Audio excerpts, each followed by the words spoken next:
Growing up in Hawaii, people would always have to ask my name twice. Either they couldn't pronounce it, or they couldn't believe that such a name existed. They just never heard it before. I would always have to tell them my name is Taj, like the Taj Mahal, and then they would get it. Because it was so unusual, I was always self-conscious about my name. It wasn't until I got older, and much more secure in who I was and whose I was, that I began to appreciate my short, simple, three-letter, one-syllable name. The name Taj is Arabic in origin, though I'm not Arabic by blood. I'm Filipino, Mexican, and German, born and raised in Hawaii, but with an Indian name. So how did I get such an unusual name? Well, when I was in my mother's womb, my parents saw a poster of the Taj Mahal, and they said, wow, that's a nice building, that's a nice name, and so here I am today.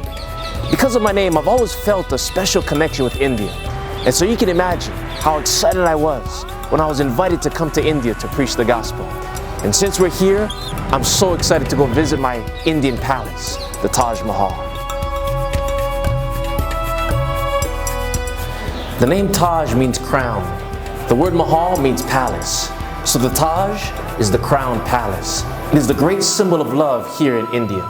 It was in the early 1600s that the Mughal Emperor Shah Jahan built the Taj as a monument of love for his fourth wife. The emperor's fourth wife was called Mumtaz Mahal, which means beloved ornament of the palace. The Taj was the king's crown, and she was the ornament in his crown.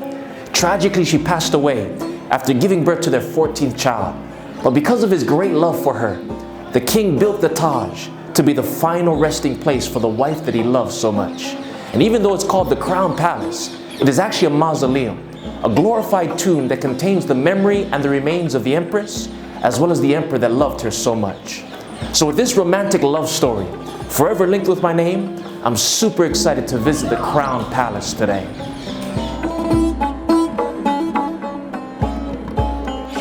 After passing through the outer court, we entered through the northern gate. And when my eyes hit the Taj for the first time, I was taken back by its beauty. All was magnificent and glorious. Everything was easy on the eyes. Because of the translucent nature of the white marble, the color tone changes with the transitioning light of the sun, moon, and stars. In the morning sunrise, it has a pinkish hue, yellowish at noon and milky white in the evening, and goldenish when standing in the light of the full moon. It is enhanced by the marble lotus pond with 24 fountains of water. There are intricate designs of orchids, roses, and lilies made of jasper, jade, crystal, sapphire, and over 28 kinds of precious and semi-precious stones that are inlaid in the marble walls. Everything is perfectly symmetrical, even down to the designs on the walls. The history books tell us that it took over 1,000 transporting elephants to carry all the building materials. And it took over 20,000 laborers, sculptors, calligraphers, inlayers, and stone cutters over 20 years to complete. No wonder why they call it the Crown Palace, one of the 7 wonders of the world. The closer we got, the more beautiful it became, and the more excited I grew. I thought to myself, man, if this is what the outside looks like, then the inside must be absolutely spectacular. But upon entering into the threshold of the door, it wasn't what I expected.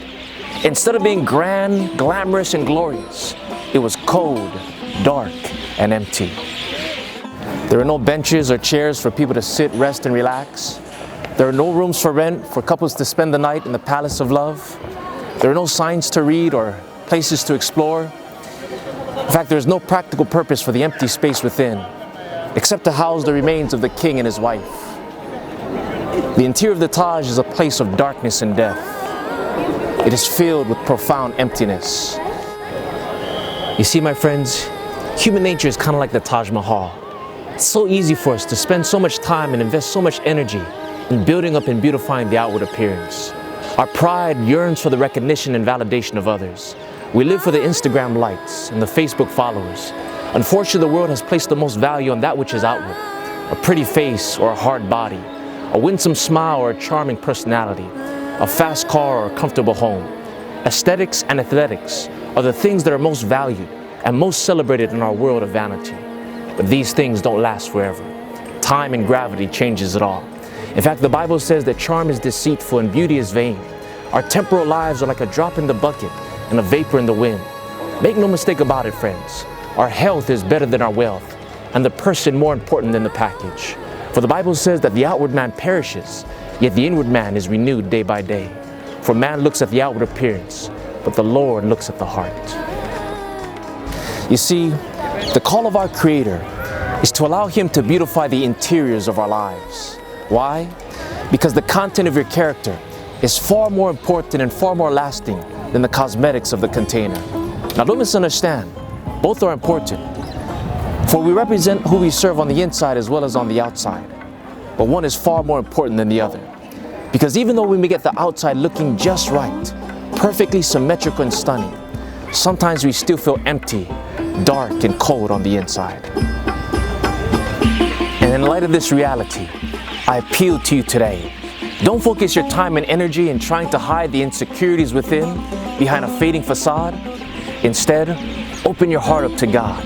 He is the divine interior designer and the beautifier of character. And today He desires to transform you from an empty mausoleum for the dead into a living palace where the King of Kings shall reside. And if you will, He will make you a real crown palace, a spiritual Taj Mahal, crowned with the glory and the honor of a Christ-like character.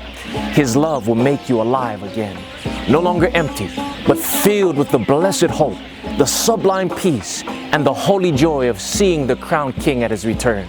And when He comes, that same King will place the golden Taj upon your brow as you enter into the palace of life. And there you will receive the white stone of pardon and a new name of a better identity, saturated with the Spirit, satisfied with salvation, and filled to overflowing.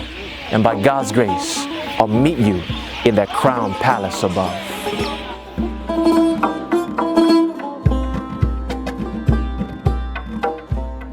We hope you've been blessed and inspired by this new Reflections of Hope episode. This episode is one of many that's been produced all over the world. If you haven't done so yet, please give our video a like, share it with your friends, and please follow us on Instagram, Facebook, and YouTube.